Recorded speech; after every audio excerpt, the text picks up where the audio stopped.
Yeah, I get that a lot. Oh, no. Especially 6th and 7th period. That's, Are we supposed to feel sad? All right. I just don't like having math in the day. All right. Well, and that's typically what it is. People don't like going to their last class no matter what it is. All right. So we are recording. This will be posted because you'll have a worksheet to do at the end. So I should be able to stop it. And it takes like 20 minutes to finally post it. But hopefully I can get it done before lunch is over. So it'll be there tonight. All right. So because again, you have your exit ticket in 2 days. I'll do a little bit.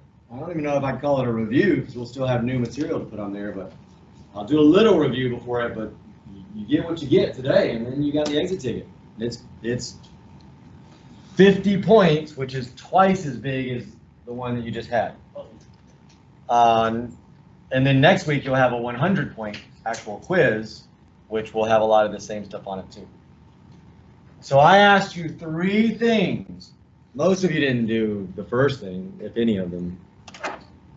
And maybe it's because you don't know. So I'm going over it again. I'm going to give you the benefit of the doubt that it was just because you didn't know how to do it and not because you didn't read what I'm asking you to do. It says define the 2 variables. So again, you should have written this down, but I'm going to say it again. You will never define a variable by writing x or y or whatever it is equals a number. Never. Now you might solve an equation and get x equals 34, but that's not defining the variable, that's solving. We don't have any equations yet, so we can't solve anything. We need to set up equations. Too many of you are also just trying to jump straight to solving, which that's not what you need to learn how to do. You need to learn how to create equations. Because frankly, as the equations get harder, you're not going to just be able to guess at the right numbers and figure it out. We defined equations the other day. We said, I'm going to the store to buy honey buns and airheads. Let x be the number of airheads. Let y be the number of honey buns. That's defining. We're just explaining in words what x stands for. It's the unknown. It'll always be what we don't know. What are we trying to figure out? So what are we trying to figure out in this problem? I'm going to go with... Can't honest, I can't remember who had it right.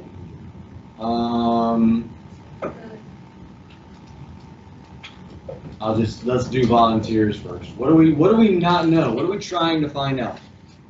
Yes, ma'am. What do you call it?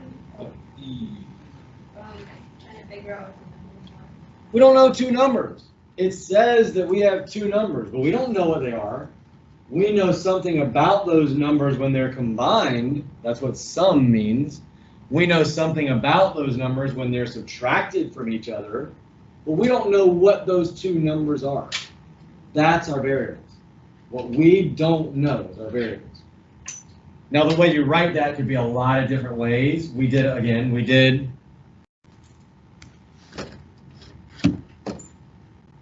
those problems right there, exactly the same problems.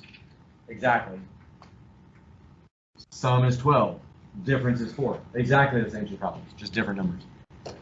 So that's why I was a little stricter on bell work than sometimes, because you should have had an example exactly like this. So we would say x, just the first number. Or you could even say x is one of the 2 numbers. You could say, you could say x is the higher number, but then you got to be a little careful about the way you do your equation. So however you define it, x is one of the numbers, y is the other number. So I just said x is the first number, y is the second number. This is a guaranteed quiz question at some point. I'll change numbers, but this is not hard. Everybody should be able to do this. Especially when you have open notes. All right, now. The next thing, so that was defining the variables. That's how you define variables. You never write x equals this number or y equals this number.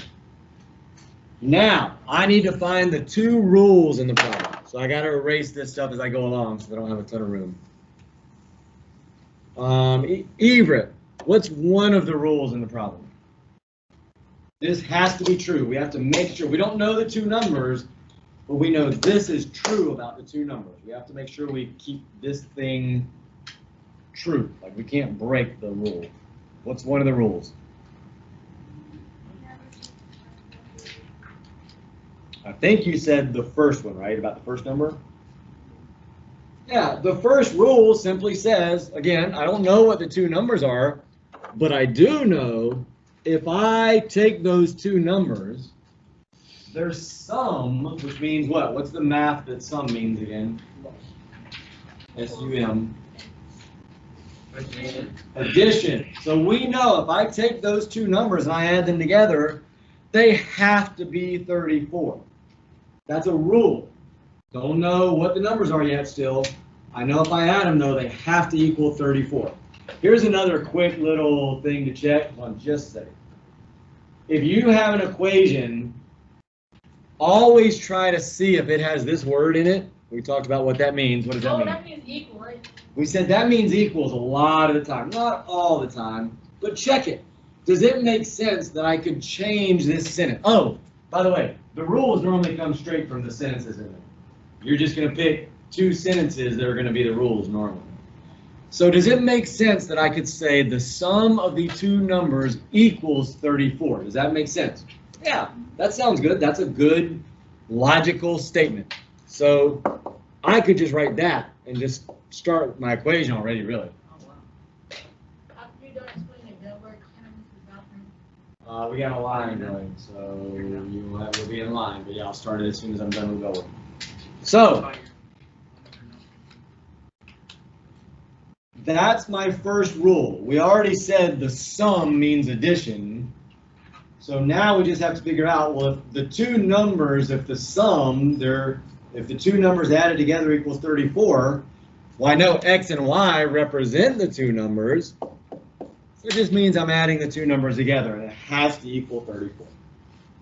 You should have one in your notes that looks just like what I'm about to finish.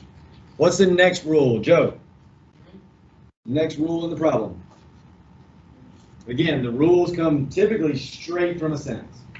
Well, straight from two sentences. Sometimes you may have to reword the sentence a little bit, but sometimes you don't. Like, we didn't really reword this sentence at all. That's the rule. Other than saying maybe equals 34. So what's the second rule? What? I'm asking Joe what the second rule is. What else has to be true about these two numbers?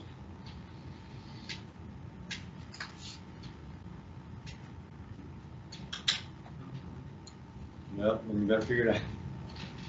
There's only so much in this word problem. There's not that much. Frankly, there's only two sentences in the whole word problem. Really. Then I start asking you to do something. Nope, up here, you're not, unless, did you write the whole word problem? Did you write this whole thing down? Oh, well, then yeah, you gotta look up here then if you didn't write it down. Write the two rules. No, we're writing the two rules. One rule was this. The sum of the numbers had to equal 34. That's one rule. There's another rule in that problem. What is it? Something about these two numbers that has to be true. Find the two that are. Well, but again, that's not a rule. That's me asking you to do something. They gave us a rule about these two numbers. What's true about the two numbers? They have to add up to 34. That's what sum means. But what's the other rule?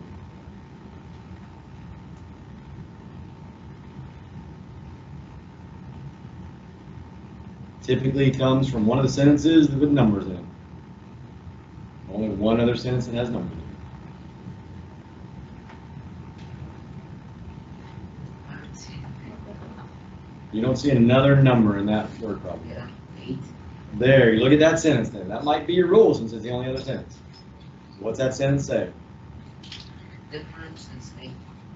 That's your other rule. Again, you look for a sentence that has some numbers in it.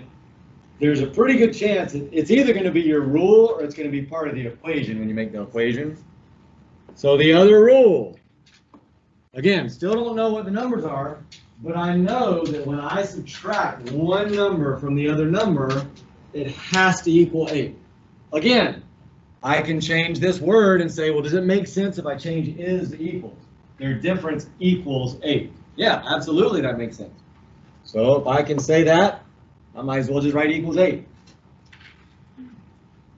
This, just just doing these two pieces right here, if you have is in there and you just write equals 34 and equals 8, that'll get you partial credit, even if you can't do the left side of the equation, which hopefully you can. But all of these little things, like I said, take it one step at a time. Do what you can. If you can't finish it out correctly, at least you get some partial credit. So we said difference means what? So one number subtract the other number equals 8. We're done. It was not a hard problem, especially considering if you were here last class. We did one just like it. I mean, I already showed it to you, but I'll show it to you again. We did this problem. Right there, number 1. Two numbers. Sum is 12, difference is 4. Same exact thing. Just 34 and 8 instead of 12 and 4. So you guys have either got to start taking notes, you've got to start trying a little harder to figure notes out, or you need to start coming to me for tutoring if you're doing all of that and you can't figure it out. So we're gonna move away from setting up equations a little bit today, and we're gonna do more solving using graphing. We talked about the fact that you can solve using graphing. Here, yeah, if you'll remember, this is the airheads and honey buns example. I already created the equations. There's no word problem behind it, but these are the equations we created. We said when we graph these, and you need to remember how to graph using this format, we cover up and solve. So I'll do this one first. If I cover that up, then I get x equals 7. All right, well, I just put a dot on x equals 7. Or what? I'm sorry, y equals 7. So I covered up x. So y equals 7. So I put a dot on where y equals 7. A point, I should say. Now I cover up the other term. Well, that gives me x equals 7. So I just put a point on x equals 7. I've graphed a line. I just connect those 2 points.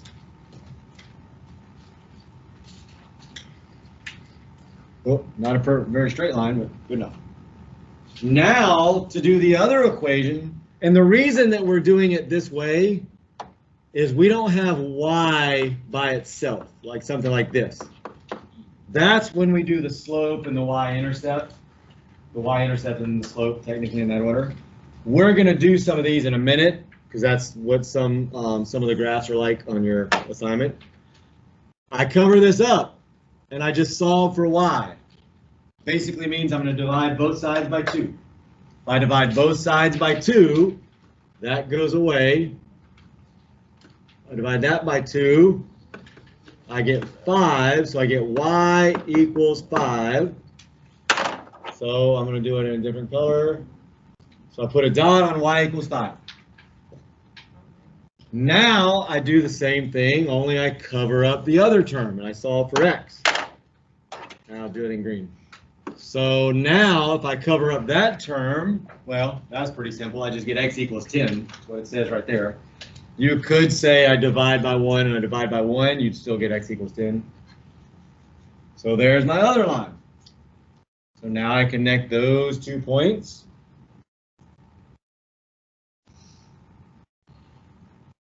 Again, not a perfectly straight line, but that'll do.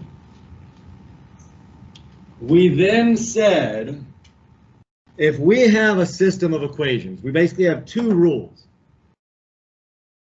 The red line is all of the points that meet the first rule or the first equation. I guess I'll. Oh, wrong color. Oh, I could have done the other equation. So we had 2 rules. One rule was he had to buy 7 items exactly. One rule was he had to spend $10. This green line is about the number of items. Every point on that green line meets the requirement that he bought 7 items. So pick a point. Right here, we'll say. I did it wrong. I'm wrong. Switch those. Green line is that equation. The red line is that equation. All right. So now we'll start with the red line. So red line says I had to buy 7 items exactly. Well, I could buy 0, so this is Airheads down here, and this is Honey Buns on this y-axis. So that's Honey Buns, that's Airheads. So I could buy 0 Airheads and 7 Honey Buns, right? I could buy 1 Airhead and 6 Honey Buns, or 2 Airheads and 5, 3 and 4, and then it flips and goes 4 and 3, 5 and 2, 6 and 1, or 7 Airheads and 0. So that red line is every point that makes him buying 7 items exactly. Solves that equation. The green line has to do with the money he spends. Every point on the green line would total $10. So again, I could buy just 5 Honey Buns, no Airheads. That would be $10. 5 times 2 would be $10.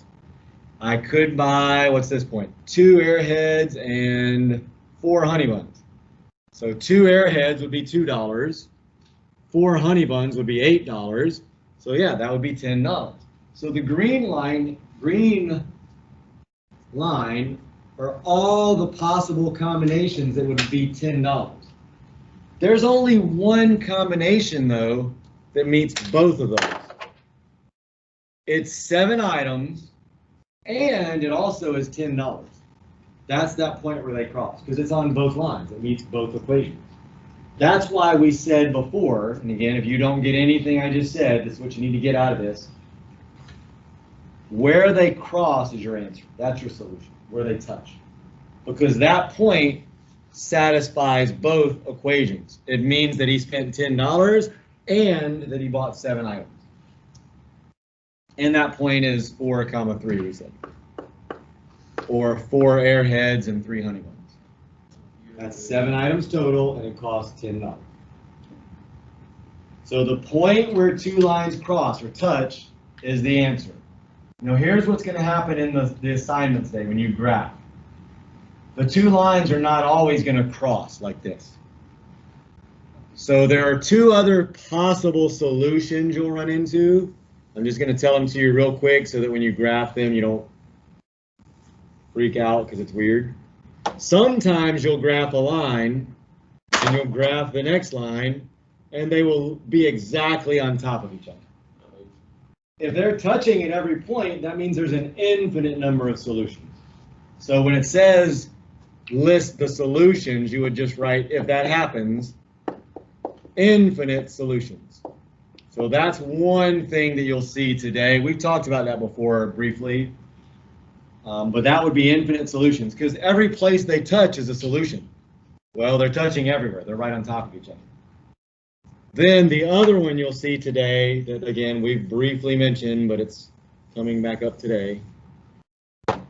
If I graph a line and then I graph the second line, this is a little harder to draw. That's pretty good. And if they run parallel to each other, what does parallel mean? What's 2 lines that run parallel? What's that mean about those 2 lines? They will never touch. They'll go on forever. They'll be exactly the same distance forever. They have the same slope is really what it means. That's no solution. If they never touch, then there's no answer that works. Because the point that's on both lines, you can't know. Wait, no, who was up first then? So yeah, we'll start the line now. I thought there was actually 2 people. Was somebody waiting also? Well, no, I thought 2 before you. All right, so I guess you're. I thought it was 2. Can I pick you after Mariah? So you can go after Mariah. So that's So you can go after Jasmine. Yeah, that's nice. Oh, phone goes in the basket though, please. Oh, I gotta see it though. I know, because I've already had one steal. Oh, it's in my backpack. Oh, just show it to me real quick in your backpack. One person unfortunately ruined it for everybody. And I can't look like I'm only checking some people, so I gotta check everyone. If they never touch, there is no solution. There is no value for x and y that works for both equations. Oh, wait, let me show you. Yeah, well, yeah, just show you. that would be no solution. You will see these weird situations today. So.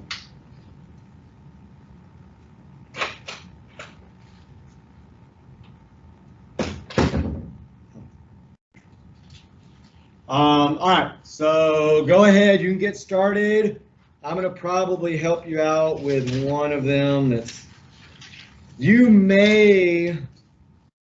should be able to do number 1. Oh wait, no, crap, no you can't. Uh-oh. Hold on, let me do one more thing. I forgot, they're not all in that format. You're gonna have a lot of them in this format. That's when you do the whole y-intercept and then the rise and the run thing. So the y-intercept is that number. So I just put a 1, 2, 3. I put a point on +4 on the y-axis. Remember, we did this forever. You should have steps actually to do it somewhere in your notebooks if you save stuff. Then we say, okay, well, I need to know where to go from this point because I need a second point. I can't graph just using one point. That's when we use the slope. We say, okay, well, I know the slope formula is rise over run. I know my slope is 2, but I need 2 numbers. I need a rise and a run number. So what do I do? Put it over 1. Because that's still, the value of that slope is still 2. 2 divided by 1 is still 2. Now, though, I have 2 numbers. So I would go, if these are both positive, I would go right 1 and up 2. And then that gives me my points to draw on. So that's how you graph. Ooh, totally missed that. That's how you graph using the slope. Now, if your slope is if your y-intercept is negative, then you need to put it in the negative section on the y-axis. If your slope is negative, then you would have a negative number here, and you would go over 1, and then you would go down. You should have all that stuff in your notes, but a positive run means you go right. A negative run means you go left. A positive rise means you go up. And a negative rise means you go down. We've talked about that. You should have it somewhere in your notes, but in case you don't want to go looking through your notebook. So now I can just look at my 2 numbers and that'll tell me which direction I go. +1, I go right. -2, I would have gone down. So you may want to jot those down while you graph. On 4, 5, and 6, really all we're worried about today is just the graphing. Just graph the 2 lines. If it looks weird, we'll deal with that later. But mainly I want you graphing the lines today. It's asking questions about solutions, which we'll talk about next class probably. We'll talk about it a little bit today. But. So you got plenty of time. You should have no problem finishing this worksheet. And then, like I said, I'll probably do some little pieces to do for you. What's that?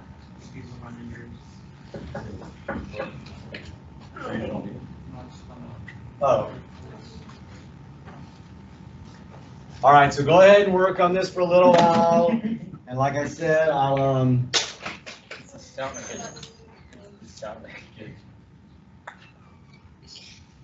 I'll do probably something in a minute that is about the sheet. Because there are some that are a little tricky on there. And you are expected to do this whole worksheet.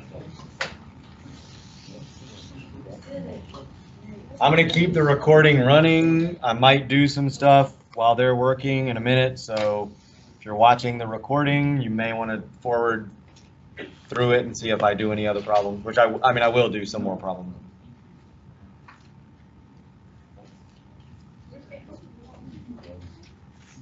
Is this in the, like, do you copy from that and then put this graph, or You can either do it on the sheet, the 4-1 sheet, or you can use the graph I gave you. Yeah, they do some weird stuff on, you may want to do number 2 on my graph paper, because if you'll notice they give you a -7, and the -7 doesn't fit on the graph they give you. So you may want to use my graph paper for that one for sure.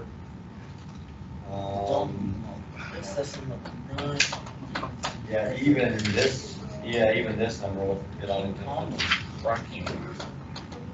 these two will see something weird happen.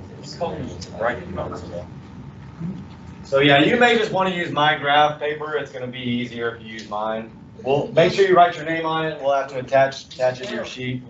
If I even collect it, I might just walk around and give a grade for it. That's what I did. So Bill, I've got a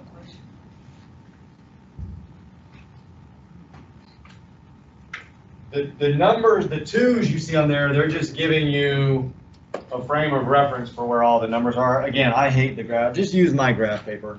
Oh. Use the equation. Like, they're just saying that's where the 2 would be on the y-axis. Instead of saying 1, 2, 3, 4, they're just putting just one number on there. Why they picked 2, I have no idea, but that's what Okay, so are we doing, how many of these are we doing? you're doing the whole sheet. You're doing the whole sheet. Some of them you should be able to do on their graph paper. If not, though, you can come grab it. If you want to use my graph paper for all of them, you can come grab another sheet when you need it. I'm pretty sure some of them will fit on the worksheet, maybe.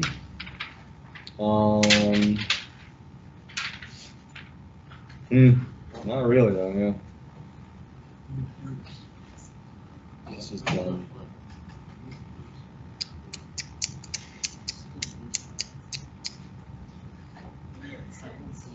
It looks like number 4 will fit on theirs. Number 5, almost none of theirs fit on. Just use my, if you need another sheet of graph paper, just come get another one when you need it, of my graph paper. Most of them don't fit on the graphs they give you. That's just the dumbest thing. Dumb.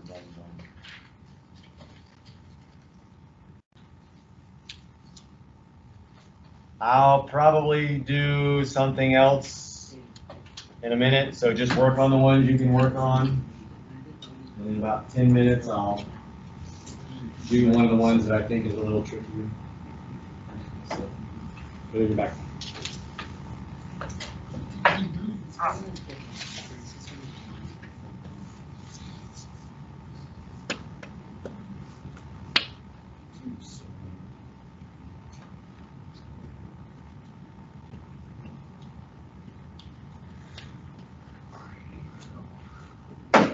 We'll walk around in a couple of minutes and mainly check your number 1, your first graph.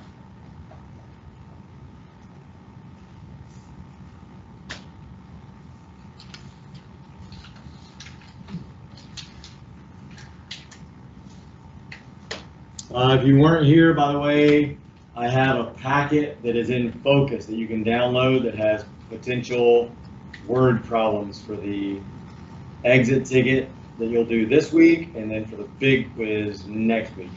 The exit ticket won't have as many word problems as the big quiz next week, just because we're not doing word problems today, other than the dollar.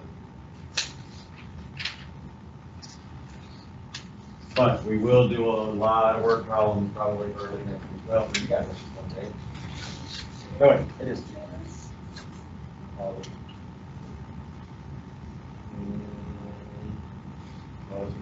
Negative. Don't forget, if there's a negative on the y-intercept number, you have to graph it in the negative. You're after who?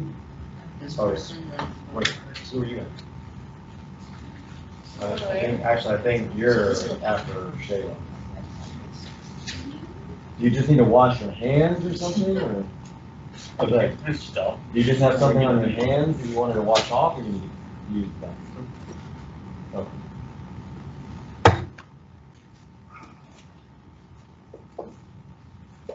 So if there is a negative in front of the y-intercept number, like, you need to put that on the negative numbers on the y-axis, down here.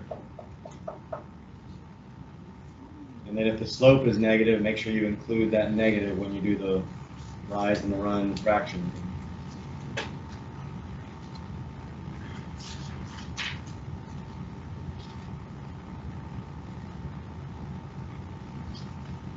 Ooh.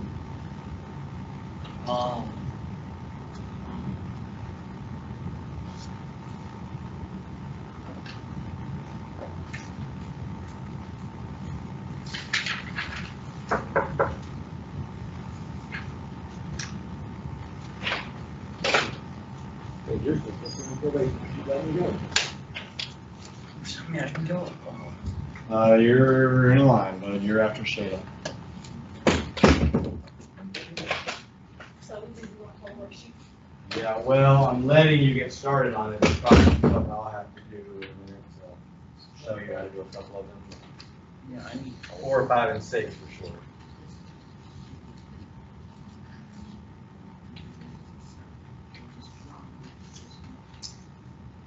Not sure what you mean.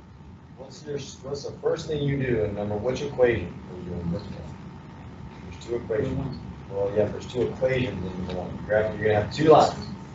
You're graphing 2 lines. You have 2 equations in each of those problems, so you should have 2 lines on each graph you do.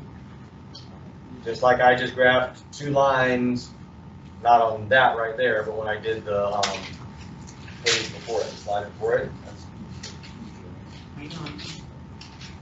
So pick an equation.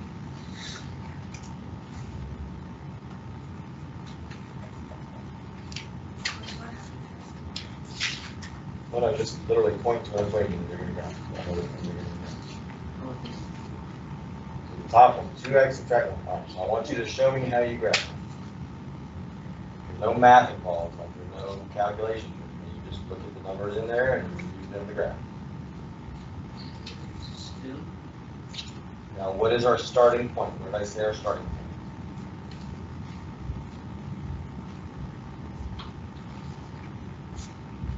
So you have 2x plus 4, right? Did I put a point on the 2? So that's my equation. This blue line represents, I graphed that top equation. Is there a point on the positive 2 on the y-axis? There is? No. Because this is the positive 2 right there. Where did I start? Where did I put my starting point? It started on the y-axis, but so where on the y-axis did I put my first point?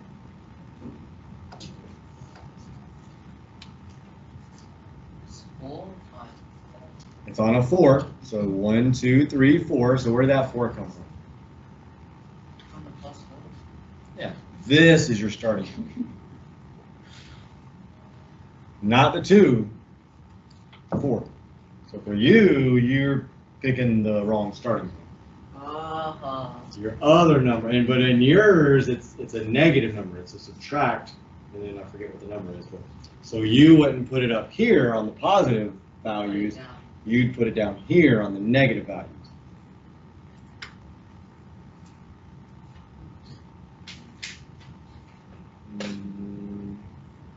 Oh, it was, no, wait, hold on. Who's on?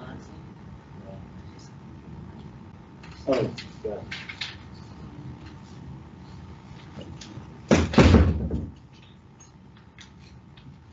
Yep. Where's my arm? Alright, let's see how you're doing.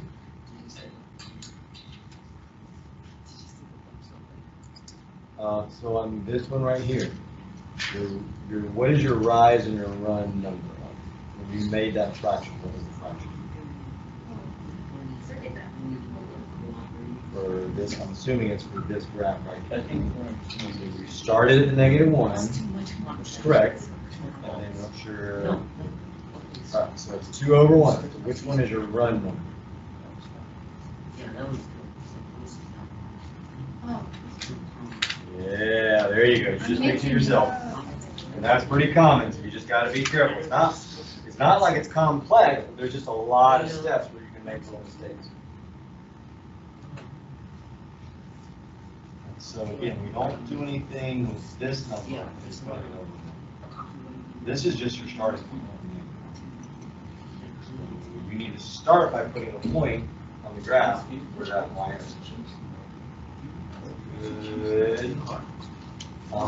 So what would you say your solution is based on your graph? Although it's kind of hard to tell. Yeah.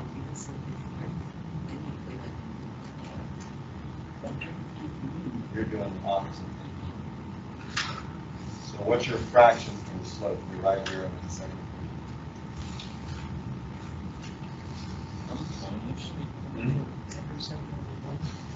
No, -7, you're starting point. -4/1, what's your run number right now?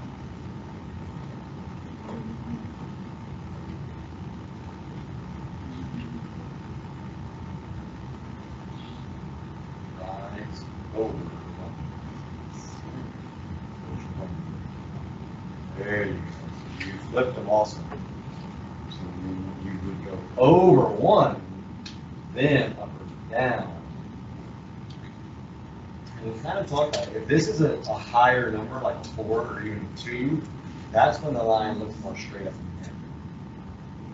If it's a small number, like 1/2, 1/3, that's when the number looks flat. So that one would be flipped. 4. Oh, because you kind of. Oh, absolutely, yeah.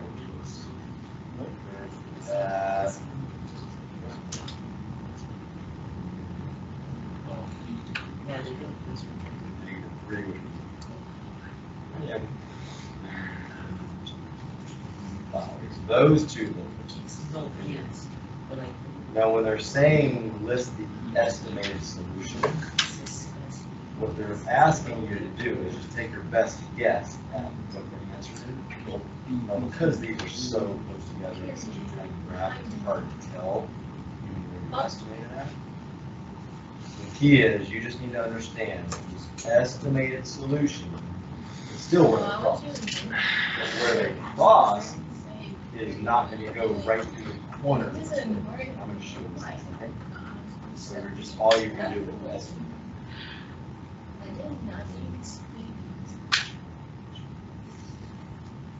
What did you get when you grabbed this?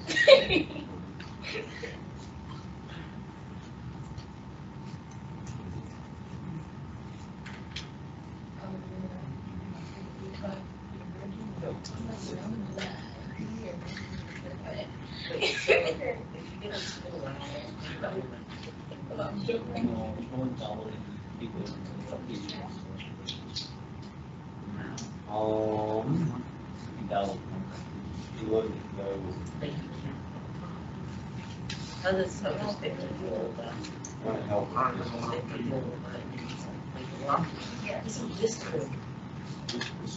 Wait, are you talking about like you're connected on your house? Yeah. This is No.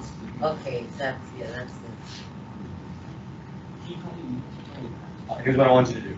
Since it's hard to graph it, I want you to solve and tell me, like, do the cover up and solve and say, X equals this, Y equals this. Do that. Yeah.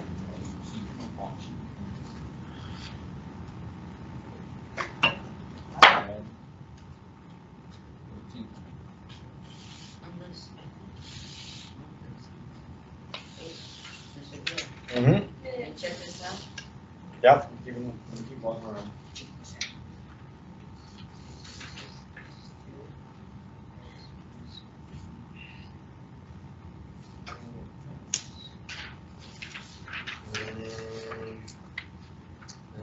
Pretty good there. Now, this one here, though, you got the y-intercept correct, it looks like, but then you got to make your slope number into a fraction. What's your slope number? The y-intercept is the -7. What's your slope? Well, it's -4, I think, right? You need to make that into a fraction.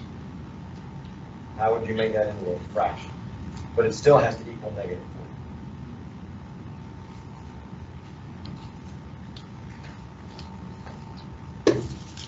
What do we say we do to make the slope into a fraction?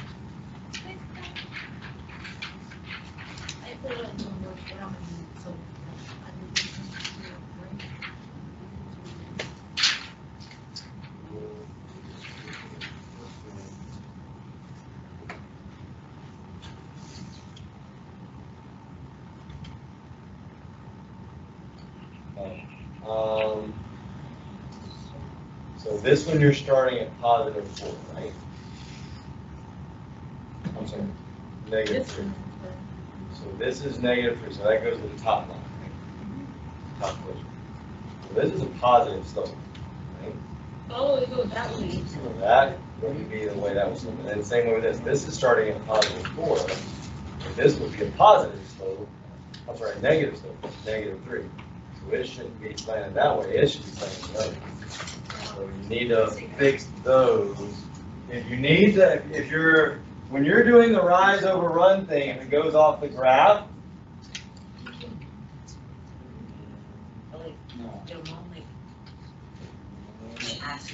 positive slope. This would be positive 2 over positive 1 over the 1. I think you got them back. Look at it again.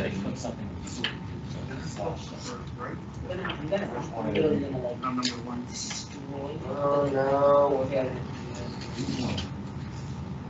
So for this one right here, I think the slope is +2, right? You got +2. And you need to change that to a fraction and then do your rise and your run. What you get?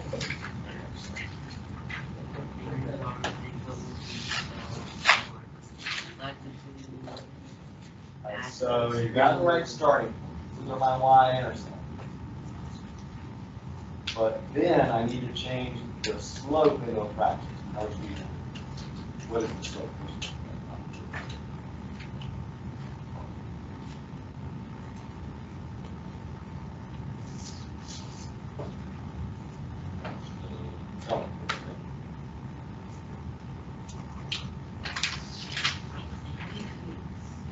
Where's the slope in the equation?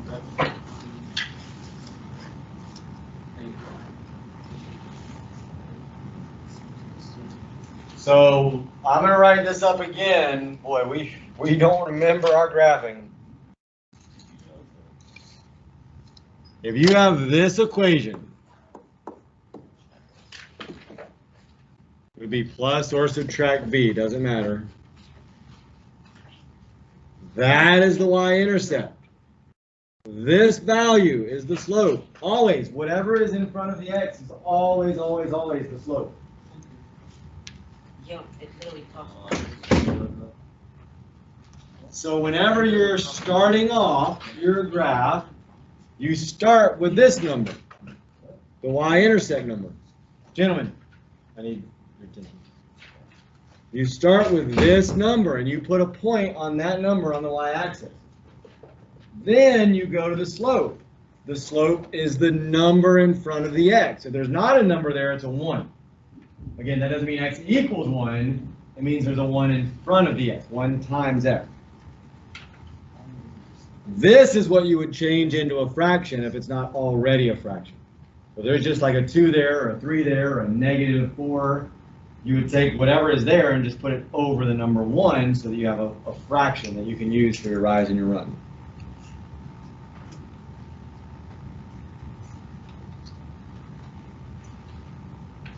So that's how I graphed this up here. You may want to do some reviewing of graphing. Watch some YouTube videos, mine or somebody's. But you're going to be doing a lot of graphing over the next couple of classes, and including on your exit ticket. The topic we're on is solving system of equations by graphing. You got to know how to graph to be able to solve it by graphing. We are really struggling. Okay. Crap, I was gonna say. Oh, did you know a hot dog's technically a sandwich? Oh, I did that's not know not- that. I'm not even sure who would determine that. It's the sandwich from, not the sandwich. I searched it up. And it says, So now we have -3 with a positive slope and negative slope. So when it's saying to estimate the solution, actually, tell you what, I'm going to go ahead and do this. I'm just kind of waiting around to do it. So when you graph 2 lines, so everybody take a break, watch what I'm about to do, because I'm not going to explain it again individually, unless somebody's out in the restroom, which I think Shayla is. So gentlemen, this way. So when you graph, so this is for 4, 5, and 6 on your worksheet. All three of them. Sometimes when you graph lines, they come out nice and pretty and they connect.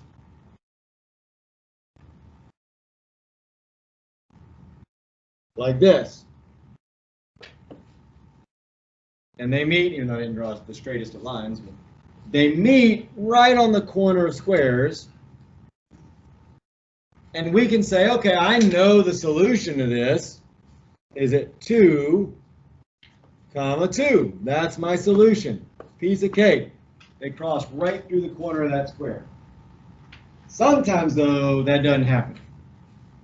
Which is why a lot of times we don't even use graphs to solve. We use another method, which we'll get to maybe next class. So let's say I have this equation, or these lines crossing. Like that. That's still too close. Let's do a better job of that. There. Those two lines cross. Where they cross is still the answer. That's the answer to the problem. It'll always be the answer to the problem. The issue is, I don't know exactly what these numbers are. It's in between like 3 and 4. So is it 3.5 maybe for X, and then maybe up here, like it's a little above halfway, so maybe it's 2.6. So all I can do is estimate what I think the answer is. So when they say estimate the solution, you'll see that your two lines are still going to cross, but if you need to try to do a very good job of drawing straight lines on 4 through 5, really on all of these you do, and you need to say, okay, they're not crossing right on the corners, so I just have to estimate and say that's about 3.5, 2.6 is what I would estimate. So you're going to basically have decimals in your estimate. So that would be an example of estimating if I were using the graph that I just created. This is not one of the graphs you'll come up with. I just totally made it up. But that's what they mean when they say estimate. You're still looking at where the lines cross, but if you did it correctly, they won't cross right through the corner of squares. So you've got to estimate based on where you see them crossing what your answer is, what your X and your Y value is. I think you're up now. Yes.